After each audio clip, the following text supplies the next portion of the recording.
It's the dead of winter in the Northeast, and most of our backyards look something like this, don't they? That's okay. We're going to warm things up inside with a new product review. This is the GE Profile Indoor Smoker. Let's take a closer look. Interface of this thing is so sleek and simple, pretty much dummy proof. Very easy to use, very easy to understand, very easy to switch temperatures and that sort of thing. Anyway, for my first cook I was going to do some ribs, and I couldn't decide what pellets to use, so I did a mix of cherry and mesquite from this company Kona. These are some quality pellets, let me tell you. They look and smell fantastic. Basically load the pellets in that top hopper there, and you set your setting for whatever it is that you're cooking. In this case, we're cooking some baby back ribs, so you select the pork rib setting. Now I did have to adjust a little bit because I did want it to go up to 250, so as you can see here, it's very easy to do just that. Bump it up to 250 and you're on your way.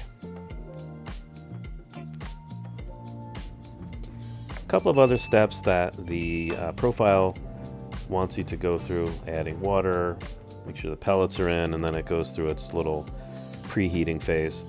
So that's 3, count them, 1, 2, 3 racks of baby back ribs, and yes, they all fit perfectly inside this little smoker, which I was very surprised by.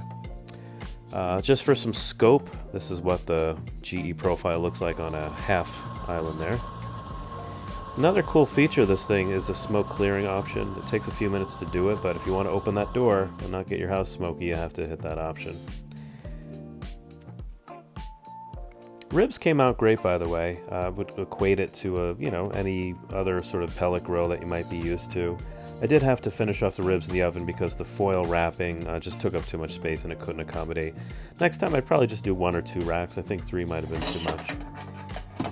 One thing I don't like about this GE Profile is where the temp probe was put in there. If you saw that in the front, and you'll see it kind of look a little weird as we get further into this chicken cook here. I mean, look at that. Look at the placement of that thing. It is so goofy. So that is one knock for sure, is this odd placement of this temp probe.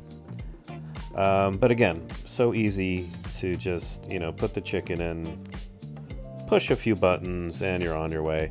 It's basically, sort of like an indoor pellet grill, I guess you could say. And just wanted to include some footage here of how it gets heating and preheats and goes through the motions here. You can see the progress being made on the lighted dial there. When it reaches the top, then you're good to go, and the dial does that little circular thingy, and now you're smoking. Now you're in business. And if you look real close, you can see some of the smoke coming out there if you look close. So it's legit. I mean, it smokes very, very well, and it does not really stink up your house that much at all, at least not that I could tell. Chicken cooking away there. It's probably after an hour or two, and that dumb probe in the way there again. But again, the chicken came out great. Made some great pulled chicken with it for some other meals, and everyone loved it. It did have a nice smoky flavor. It was juicy as could be. Turned out really great, and the mess wasn't too bad either.